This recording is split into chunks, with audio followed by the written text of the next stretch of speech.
মুক্ত বাণিজ্য চুক্তির আলোচনা এগিয়ে নিতে সম্মত বাংলাদেশ মালয়েশিয়া। শ্রমবাজার দ্রুত উন্মুক্ত করার আহ্বান প্রধানমন্ত্রীর। কাল ঢাকায় বিক্ষোভ সমাবেশের ডাক 11 দলের। গণহত্যার বিচারে ধীরগতি, আইনশৃঙ্খলার অবনতি ও নেতাকর্মীদের উপর হামলার অভিযোগ। অনৈক্যের সূচকে তৎপর, কার্যক্রম নিষিদ্ধ আওয়ামী লীগ। ঐক্যের বার্তা বিএনপি, জামাত ও এনসিপির। জুলাইয়ের চেতনাই শক্তি বলছেন বিশ্লেষক। বৃষ্টি ও উজানে ঢলে তিস্তা সহ বিভিন্ন নদ নদীর পানি বাড়ছে। সুনামগঞ্জে নির্মাঞ্চল প্লাবিত, উত্তর পূর্বাঞ্চলে বন্যার শঙ্কা। সুইজারল্যান্ড বৈঠকে চূড়ান্ত চুক্তি করতে রোডম্যাপে সম্মত ইরান যুক্তরাষ্ট্র। হিজবুল্লাহ নিয়ে তেহরানকে হুমকি ট্রাম্পের। এবং বিশ্বকাপে নিউজিল্যান্ডকে 3-1 গোলে হারালো মিশর। ইরান বেলজিয়াম ম্যাচে ড্র। রাতে অস্ট্রিয়ার প্রতিপক্ষ আর্জেন্টিনা। স্বাগত নিউজ 24 সংবাদে। আপনাদের সাথে আছি আমি জান্নাতুল ফেরদৌস রুবা। দেখছিলেন বিআরবি কেবলস সংবাদ শিরোনাম। এবারে বিস্তারিত। মালয়েশিয়ার সঙ্গে সম্পর্ক উন্নয়নে অঙ্গীকারবদ্ধ বাংলাদেশ। বাংলাদেশে বিনিয়োগ আর শ্রম বাজার খুলে দেওয়ার আহ্বান জানিয়েছেন প্রধানমন্ত্রী তারেক রহমান। মালয়েশিয়ার প্রধানমন্ত্রী আনোয়ার ইব্রাহিমের সঙ্গে প্রধানমন্ত্রী তারেক রহমানের বৈঠক শেষে এক যৌথ সংবাদ সম্মেলনে এসব কথা বলেন প্রধানমন্ত্রী। এ সময় মালয়েশিয়ার প্রধানমন্ত্রী জানান, রোহিঙ্গা ইস্যুতে বাংলাদেশের পাশে থাকবে মালয়েশিয়া। সোমবার স্থানীয় সময় সকালে পুত্রজায়ার মালয়েশিয়ার প্রধানমন্ত্রীর কার্যালয়ে পেরদানা পুত্রা ভবনে এসে পৌঁছান প্রধানমন্ত্রী তারেক রহমান ও তার স্ত্রী ডাক্তার জুবাইদা রহমান। তাদের উষ্ণ অভ্যর্থনা জানান মালয়েশিয়ার প্রধানমন্ত্রী আনোয়ার ইব্রাহিম, তার সহধর্মিণী one Aziza one Ismail.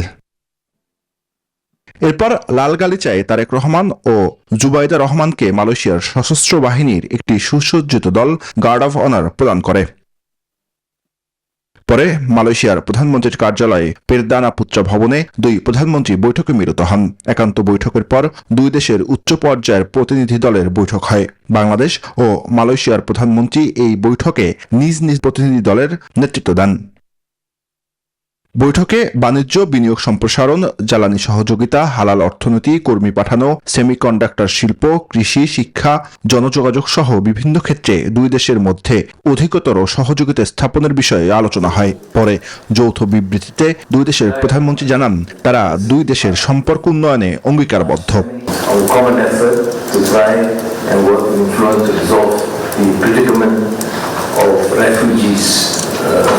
Rohingya in Bangladesh also here. We have discussed bilateral cooperation and exchange views on regional and international developments. Today, we reaffirm our commitment to strengthen Bangladesh-Malaysia relations. এ সময় প্রধানমন্ত্রী তারেক রহমান বলেন, মালয়েশিয়ার প্রতি বিনিয়োগ বৃদ্ধি ও শ্রমবাজার খুলে দেওয়ার আহ্বান জানিয়েছে বাংলাদেশ।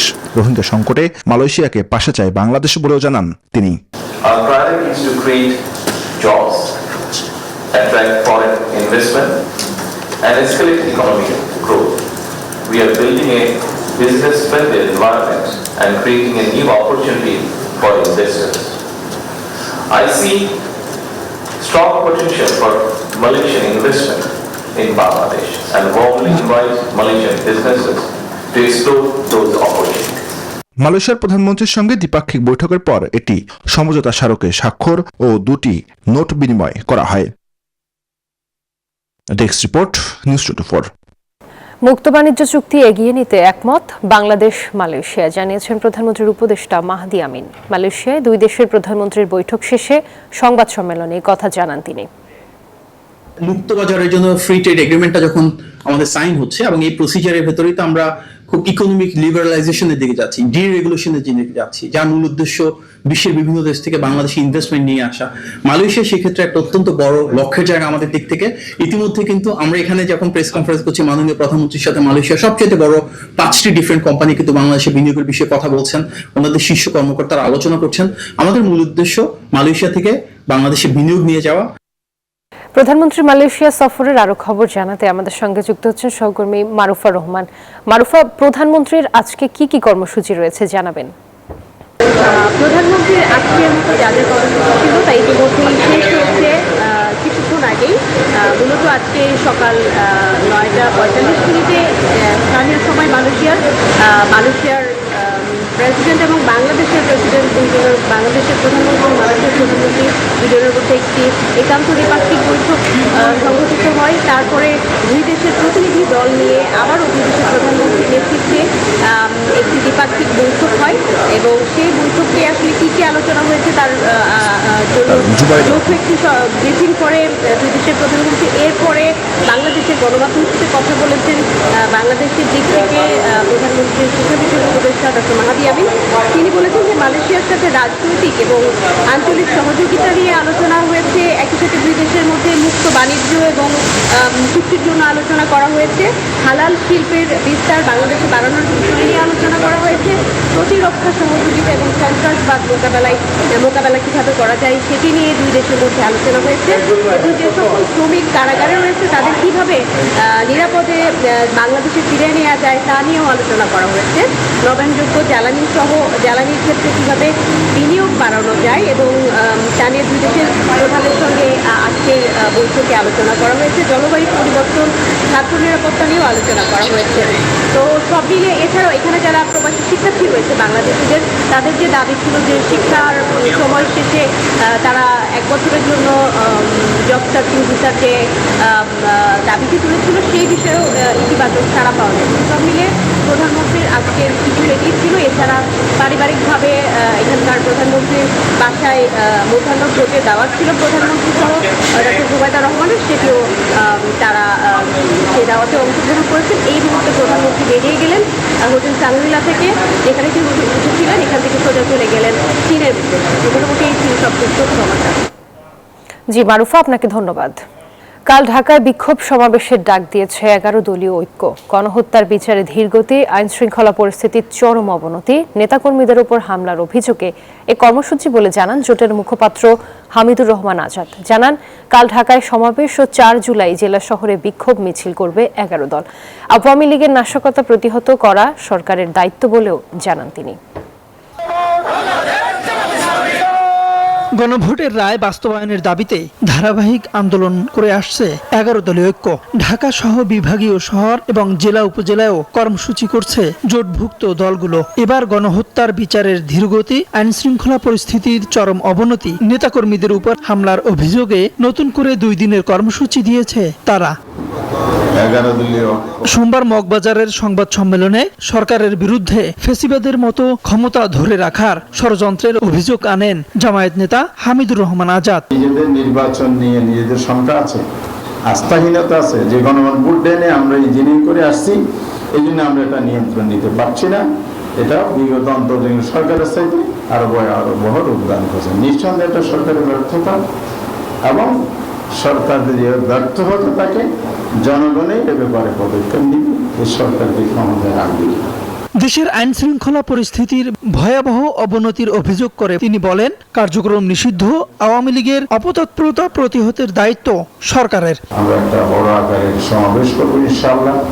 সেই সমাবেশ থেকে আমরা দাবি জানাবো এটি বিচার প্রক্রিয়া যে শিথিলতা এবং যার সুযোগে ফেসিবাদের উত্থানের পদধ্বনি আমরা শুনতে পাচ্ছি এবং জায়গায় জায়গায় যে উত্তেজনা তৈরি করা হচ্ছে এবং হামলার ঘটনা ঘটছে, ফেসিবাদী আমলের যেসব বোম খুন গণহত্যা হয়েছে এই সবগুলোর বিচারের দাবিতে সরকার যদি নিজেদের শুধরে না নেয় তাহলে চলমান আন্দোলন আরো বেগবান করার হুঁশিয়ারি দেন এই নেতা।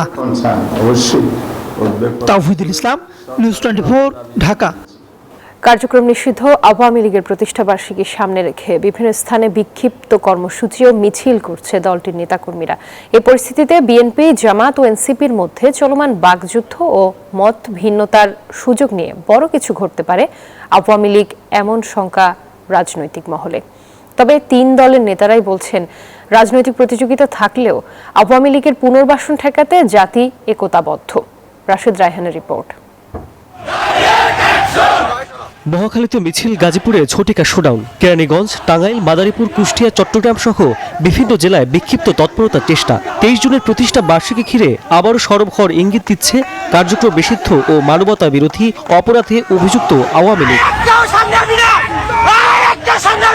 এমন সময় বিএনপি, জামায়াত ও এনসিপির মধ্যে চলমান বাকযুদ্ধ কি আওয়ামী লীগের জন্য সুযোগ তৈরি করছে, নাকি ফ্যাসিবাদ বিরোধী প্রশ্নে এখনো অটুট রয়েছে জুলাইপন্থী শক্তিগুলোর ঐক্য? যেই বাজেটে মদের দাম বাড়ানো হয়, যেই বাজেটে সিগারেটের দাম বাড়ানো হয়, সেই বাজেটও বিরোধী দলের পছন্দ নয়। যদি ফয়সালা সংসদে না হয়, তাহলে সব জায়গা থেকে হাতিয়ারি তৈরি হবে। তবে আওয়ামী লীগের সম্ভাব্য তৎপরতা এবং ফ্যাসিবাদের পুনরুত্থান ঠেকানোর প্রশ্নে তিন দলই অভিন্ন অবস্থানের কথা বলছে। লক্ষ লক্ষ কোটি টাকা পাচার করে বাংলাদেশ থেকে তারা পালিয়ে গেছে, আরামায়েশে জীবনযাপন করছে। এই প্রশ্নটা যারা এখানে বিপদে আছে তারা যেন করতে না পারে বা না করে, সেজন্য তাদেরকে ব্যস্ত রাখার জন্য এই ধরনের কর্মসূচি। এটাতে করে এই ফ্যাসিবাদ বিরোধী রাজনৈতিক যে ঐক্য আছে বা জুলাইপন্থী শক্তিগুলোর যে ঐক্য আছে, এটাকে কোনোভাবে আওয়ামী লীগ মোটেও ফাটল ধরাতে পারবে বলে আমি মনে করি না। বিএনপি সাফার করেছে, জামাত সাফার করেছে, দেশবাসী সাফার করেছে। আওয়ামী লীগের এই ভয়ঙ্কর আচরণগুলো, মানবতা বিরোধী তাদের পদক্ষেপগুলো, মানুষকে হত্যা করা ইত্যাদি ইত্যাদি বিষয়গুলো আমরা সবাই ভুক্তভোগী। এটা আবার দেশবাসীর উপর এই ধরনের একটা ফেসিবাদ চেপে বসে, আমি দৃঢ়ভাবে বিশ্বাস করি যে এটা কোনো সুস্থ মানুষ এটাকে মেনে নেওয়ার কোনো কারণই নাই। জনগণের ঐক্যবদ্ধ অবস্থানের সামনে পরাজিত অপশক্তি সফল হবে না বলে মত বিএনপির। তাদের তো একটা বিশাল আর্থিক ভিত্তি আছে, তাদের প্রচুর টাকা পয়সা আছে এবং তারা তখন থেকে সেই চেষ্টাটা করে যাচ্ছে।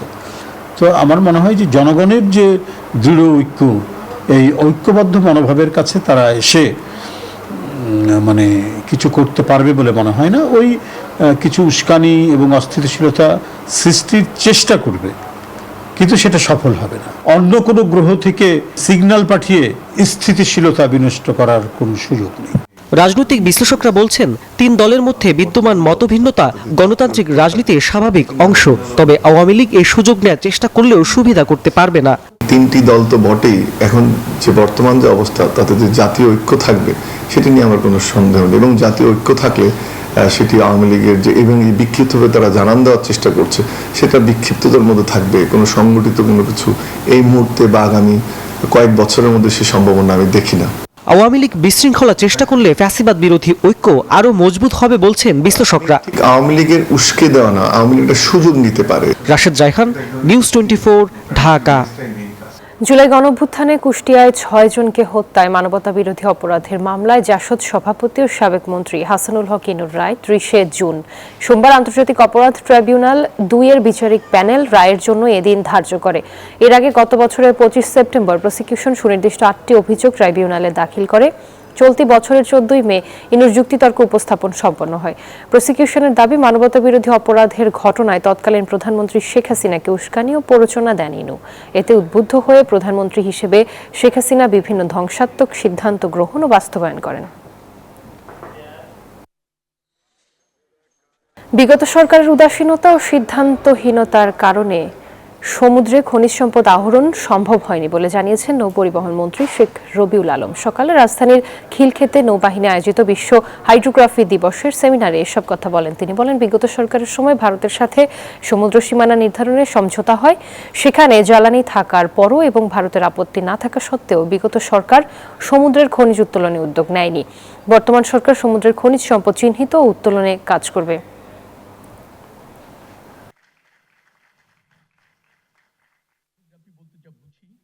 বিগত সরকারের সময় আমরা দেখেছি আন্তর্জাতিক আদালতে আমরা বিস্তীর্ণ সমুদ্র সীমা পেলাম, অঞ্চল পেলাম, এবং সেটা আমাদের প্রতিযোগী রাষ্ট্র যারা ছিল ওই সীমানা নিয়ে তারাও মেনে নিল।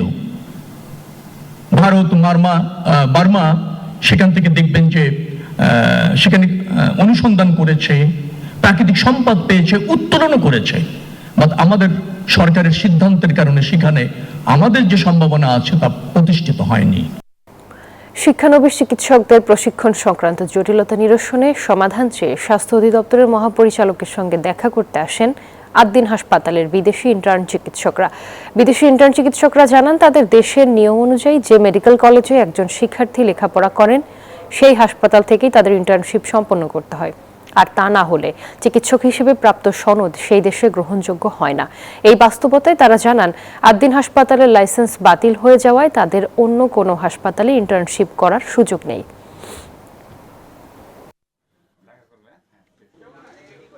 এখন এখন আমার ডিগ্রি কি হবে, অনলি 12th পাস। আমি এখানে 8 বছর থেকে আমার কলেজে MBBS করছি, অনেক সাফারিং করছি।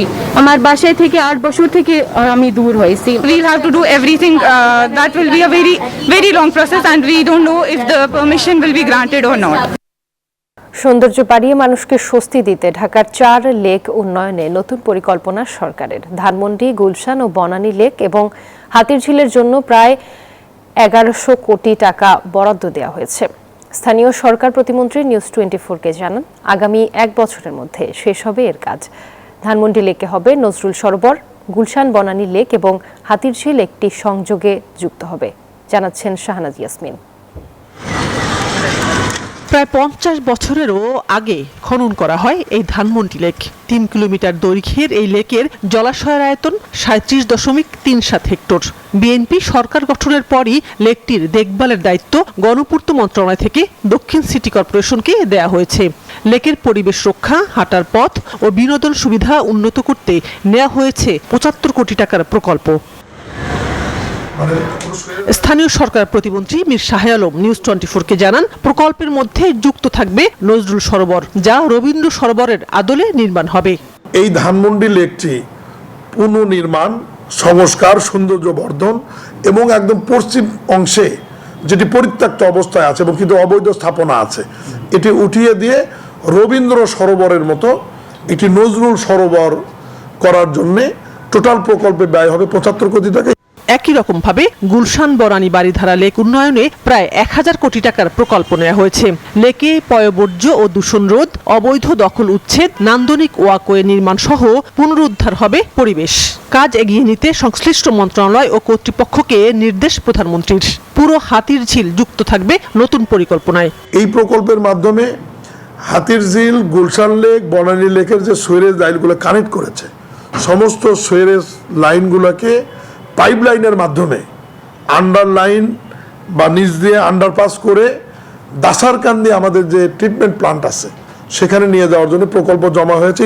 গুলশান লেক, বনানী লেক এবং হাতিরঝিল ইন্টার কানেক্ট করে যাতে ওই অঞ্চলের মানুষজন এটা যাত্রী হিসাবে যাতে চলাচল করতে পারে। ঢাকার মানুষেরও দীর্ঘদিনের দাবি এসব লেকের পরিচ্ছন্নতা রক্ষা করার। এখানে ময়লা, দুর্গন্ধ এবং নানা ধরনের আবর্জনার কারণে আমরা কিন্তু বসতে পারি না। পানি যখন স্থানান্তরিত না হয়, স্থির থাকে, তখন সেখানে কিন্তু দুর্গন্ধ থাকে। একটা যেটা সৌন্দর্য থাকতো, সুন্দর হতো, দেখতেও ভালো লাগতো, চলাফেরা করতেও ভালো লাগতো, আমরাও সুস্থ থাকতাম। সরকারের সিদ্ধান্ত অনুযায়ী এসব লেকের পুনর্নির্মাণ হলে শহরের মানুষের কাছে নতুন রূপে ধরা দেবে এর সৌন্দর্য। একটি পরিচ্ছন্ন, পরিকল্পিত এবং স্বাস্থ্যসম্মত নগর গড়তে হলে রাষ্ট্রের সদিচ্ছার পাশাপাশি জনগণকে সচেতন হতে হয়। তবে জনগণকে সচেতন করার দায়িত্ব নিতে হয় সরকারকেই। শহরের মধ্যে গড়ে ওঠা এসব অপরিচ্ছন্ন লেককে পরিষ্কার করার উদ্যোগ নিচ্ছে সরকার। কবে নাগাদ এই শহরের মানুষ একটি পরিষ্কার, পরিচ্ছন্ন, স্বাস্থ্যসম্মত শহর পাবে, পরিবেশ পাবে এই শহরে বসবাস করার জন্য, তা দেখার জন্য হয়তো আরও কিছুদিন অপেক্ষাই করতে হবে। শাহনাজ ইয়াসমিন, নিউজ 24, ঢাকা। দর্শক, রংপুরের মহিপুরে দ্বিতীয় তিস্তা সেতুর পশ্চিম পাশের সেতুরক্ষা বাঁধে ভাঙন দেখা দিয়েছে। এ বিষয়ে বিস্তারিত জানাতে আমাদের সঙ্গে যুক্ত হচ্ছেন সহকর্মী সুজন আহমেদ। সুজন, ভাঙন রোধে প্রশাসনের পক্ষ থেকে কি কোনো উদ্যোগ নেওয়া হয়েছে কিনা, এলাকাবাসী কি বলছে জানাবেন। ধন্যবাদ রুবা। আমি দাঁড়িয়ে আছি রংপুরের যে মহিপুর তিস্তা সেতু রয়েছে, সেই তিস্তা সেতুর যে ডান তীরে যে বাঁধ রয়েছে, সেই বাঁধটি ভাঙনের সামনেই কিন্তু আমি দাঁড়িয়ে রয়েছি। আপনাকে যদি বলি, গত বছর কিন্তু এলজিডি এই বাঁধটা ভাঙার কারণে কিন্তু একটি বাঁশের পাইলিং দেওয়া হয়। সেই বাঁশের পাইলিং প্রায় 200 ফিট পাইলিং যে করে, সেই পাইলিং কিন্তু 14 লাখ টাকা ব্যয় করে কিন্তু এই পাইলিংটি দেওয়া হয়। এই পাইলিংটি দেওয়ার কারণে তারা বলছিলেন, ইঞ্জিনিয়ারের এলজিডি বিভাগ থেকে যে ঢাকা বুয়েট থেকে একটি টিম এসেছিলেন, সেই টিম এসে পরিদর্শন করে কিন্তু এই পাইলিংটা দেওয়া হয়। এই পাইলিংটা দেওয়ার কারণে তারা বলছেন যে এই পাইলিংটা দিলে কিন্তু বাঁধের যে এই যে বাঁধটা রয়েছে, সেই বাঁধটা কিন্তু ভাঙন রক্ষা পাবে বলে তারা জানিয়েছেন। আর আপনি যদি বলি, এখানে গতকাল আমাদের উপজেলা প্রকৌশলীর সাথে কথা হলে তিনি জানান যে আবারও যে নতুন করে যে ভাঙনটি সৃষ্টি হয়েছে, উজানের পানি ফলে যে ভাঙনটা সৃষ্টি হয়েছে, সেই ভাঙনের ক্ষেত্রেই কিন্তু এখানে বাঁধটা আবারও প্রায় 30 ভাঙ্গন শুরু হয়েছে 30 মিটার পর্যন্ত বিলীন হয়ে গেছে এবং আজকে যদিও বা পানি কম থাকায় কিন্তু ভাঙ্গন কিন্তু এখনো রয়েছে। আমরা এখানে স্থানীয় চেয়ারম্যান আছে জনাব আব্দুল্লাহ আল হাদি, ওনার কাছে জানতে চাবো আসলে এই ভাঙ্গনটা রোধে প্রশাসন কি কাজ করছে কিনা আর তদারকি করছে কি একটু জানাবেন। জি, এখন পর্যন্ত আমরা প্রশাসনের পক্ষ থেকে কোনো ধরনের কাজের তদারকি আমরা পাইনি, এটা হলো 1 নম্বর। আর এখন পানি কমার কারণে আমাদের ভাঙ্গনটা বিশেষ করে কিছু কিছু এলাকায় ভেঙে যাচ্ছে। বিশেষ করে এখনো আমরা ধান কাটি নাই, ধান পাট এইগুলো বাদাম এগুলো ক্ষয়ক্ষতি হচ্ছে কৃষকদের। সব মিলিয়ে এখন পর্যন্ত প্রশাসনের পক্ষ থেকে কোনো ধরনের এখানে ব্যবস্থা নেওয়া হয়নি। গতকাল থেকে ভাঙতেছে, এই বিষয়ে আপনারা কি আপনার জানেন এই বছরে বন্যা কেবল শুরু হলো, এখনো কিন্তু বন্যা শেষ হয়নি। এই বন্যা গত বছর থেকেই পানি এখানকার যে আমাদের এলজিইডির যেহেতু এটা ব্রিজটা এলজিইডি করছে, এই ব্যারিবারটাও এলজিইডির। শুনছিলেন চেয়ারম্যান কিন্তু বলছেন কিন্তু গতকাল থেকে ভাঙার পরে কিন্তু পরিদর্শনে এসেছেন কিন্তু এখন পর্যন্ত কোনো কাজের নমুনা পায়নি। এই ছিল রংপুরের গঙ্গাসা থেকে সর্বশেষ সংবাদ। ফিরে যাচ্ছি স্টুডিওতে। রুবা। সুজন, আপনাকে ধন্যবাদ। 60 দিনের মধ্যে চূড়ান্ত চুক্তি করতে একটি রোড ম্যাপে সম্মত হয়েছে ইরান ও যুক্তরাষ্ট্র। সুইজারল্যান্ডে পাকিস্তান ও কাতারের মধ্যস্থতায় প্রথম দিনের বৈঠকের পরে কথা জানায় দুই দেশই। তবে হিজবুল্লাহকে ঘিরে ইরানকে নতুন হুঁশিয়ারি দিয়েছেন মার্কিন প্রেসিডেন্ট ডোনাল্ড ট্রাম্প। আর জবাবে সতর্ক থাকার আহ্বান জানিয়েছে তেহরান। একই সময় ইরানের পারমাণবিক কর্মসূচি নিয়ে কঠোর অবস্থান পুনর্ব্যক্ত করেছেন বেনিয়ামিন নেতানিয়াহু। পাকিস্তান ও কাতারের মধ্যস্থতায় প্রথম দিনের মতো শেষ হল যুক্তরাষ্ট্র ও ইরানের শান্তি আলোচনা, যেখানে লেবানন হরমুজ প্রণালী জব্দ করা ইরানি সম্পদ ও দেশটির তেলের উপর চলমান নিষেধাজ্ঞা নিয়ে চলে দফায় দফায় সংলাপ। এর পরপরই দুপক্ষই জানায় 60 দিনের মধ্যে চূড়ান্ত চুক্তি করতে একটি রোড ম্যাপে সম্মত হয়েছে তেহরান ও ওয়াশিংটন। প্রথম দিনের সংলাপ শেষে উল্লেখযোগ্য অগ্রগতির দাবি করেন মার্কিন ভাইস প্রেসিডেন্ট জেডি ভ্যান্স। আলোচনা এগিয়ে নিতে সোমবার দ্বিতীয় দিনের বৈঠকে বসবেন দুই দেশের উচ্চ পর্যায়ের প্রতিনিধি দল। তবে শান্তি আলোচনার মাঝেও থেমে নেই ট্রাম্পের হুমকি ধামকি। আবারও ইরানে হামলার হুঁশিয়ারি দিলেন তিনি। বলেন, হিজবুল্লাহকে না ঠেকালে বোমার শব্দে কাঁপবে তেহরান। তবে এর পরপরই ট্রাম্পকে পাল্টা হুমকি দিয়েছেন ইরানের স্পিকার বাঘের গালিবাফ। চুপ বসে নেই তেল আবিবও। ইরানের পারমাণবিক অস্ত্র ইস্যুতে আগের অবস্থানও আবারও ব্যক্ত করেন নেতানিয়াহু। আমি থাকতে ইরানের হাতে কখনোই পারমাণবিক অস্ত্র থাকবে না। মতপার্থক্য থাকলেও যুক্তরাষ্ট্রের সঙ্গে সম্পর্ক অটুট রয়েছে। এদিকে ইরান যুক্তরাষ্ট্রের সংলাপ এগিয়ে নিতে লেবানন থেকে ইসরায়েলি সেনা প্রত্যাহারে চাপ বাড়াচ্ছেন মার্কিন প্রশাসন। তবে যতদিন প্রয়োজন দক্ষিণ লেবাননে অবস্থান করবে বলে সাফ জানিয়েছে আইডিএফ। আফরিন মৌ, নিউজ 24। নিউজিল্যান্ডের বিপক্ষে 2-2 ড্রয়ের পর ফিফা র্যাঙ্কিংয়ে 22তম অবস্থানে থাকা ইরান এবার রুখে দিয়েছে শক্তিশালী বেলজিয়ামকে। লস অ্যাঞ্জেলেসে গোল-শূন্য ড্রতে শেষ হয় ম্যাচটি। ম্যাচের নায়ক ইরানের গোলরক্ষক আলী রেজা বেইরানভান্দ, যিনি একাই করেন 7টি সেভ। 60 মিনিটে কেভিন ডি ব্রুইনার নিশ্চিত গোলের প্রচেষ্টা অবিশ্বাস্যভাবে রুখে দিয়ে তিনি ম্যাচের সেরা মুহূর্ত উপহার দেন। 23টি শট নিয়েও গোল পায়নি বেলজিয়াম। 66 মিনিটে লাল কার্ডের পর বেলজিয়াম 10 জনে নেমে গেলেও ইরান টিকে থাকে দৃঢ় রক্ষণে। গ্রুপ জি এ ইরান ও বেলজিয়াম 2 পয়েন্ট করে নিয়ে শীর্ষে অবস্থান করছে।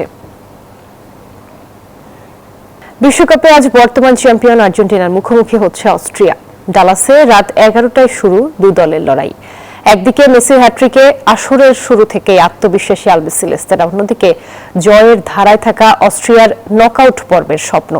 জয় পেলে যে গ্রুপ থেকে আর্জেন্টিনা চলে যাবে রাউন্ড অফ 32-তে। আর ইতিহাস করার মিশনে নামছে রালফ রানিংকের দল। ডালাসে সম্ভবত যে গ্রুপের সবচেয়ে আকর্ষণীয় লড়াইটি হতে যাচ্ছে আজ। একদিকে বর্তমান চ্যাম্পিয়ন আর্জেন্টিনা, অন্যদিকে বিশ্ব র্যাঙ্কিংয়ে 21 নম্বরে থাকা অস্ট্রিয়া। মেসির হ্যাট্রিকে আলজেরিয়াকে হারিয়ে ফুরফুরে মেজাজে স্কালোনির শীর্ষরা। এই ম্যাচে গোল পেলেই বিশ্বকাপে মেসি করবেন সর্বোচ্চ গোলের রেকর্ড। শেষ 8 ম্যাচে অপরাজিত স্কালোনির দল এখন আত্মবিশ্বাসের তুঙ্গে। অন্যদিকে জর্ডানকে 3-1 গোলে হারিয়ে গ্রুপে দ্বিতীয় স্থানে আছে অস্ট্রিয়া। যদিও জয়টা সহজ ছিল না। শেষ 6 ম্যাচে 5 জয় পাওয়া রালফ রানিংকের দলের রক্ষণ দেয়াল শক্ত হলেও আক্রমণে খানিকটা পিছিয়ে। আর্জেন্টিনার একাদশে মেসির পেছনে দেখা যেতে পারে রদ্রিগো ডি পল, অ্যালেক্সিস ম্যাকলিস্টার, এনজো ফার্নান্দেস ও থিয়াগো আলমাদাকে। হ্যামস্ট্রিং ইনজুরির কারণে গনসালো মন্তিয়ালের খেলা অনিশ্চিত। অস্ট্রিয়ার রাইট ব্যাক স্টেফান পসও চোয়ালের চোটে খেলা নিয়ে সন্দেহে আছেন। বিশ্বকাপে দু দলের প্রথম দেখা এটি, তবে ইতিহাস বলছে আর্জেন্টিনা অস্ট্রিয়া লড়াইয়ে সবসময় থাকে টানটান উত্তেজনা। এর আগে তারা মুখোমুখি হয়েছে মাত্র 3 বার, সবই প্রীতি ম্যাচে। সেখানে একবার করে জয় পেয়েছে দু দল, ড্র হয়েছে 1 ম্যাচ। খালিদুল ইসলাম তানভীর, নিউজ 24। আর এই ছিল নিউজ 24 সংবাদে। এতক্ষণ সাথে থাকার জন্য ধন্যবাদ।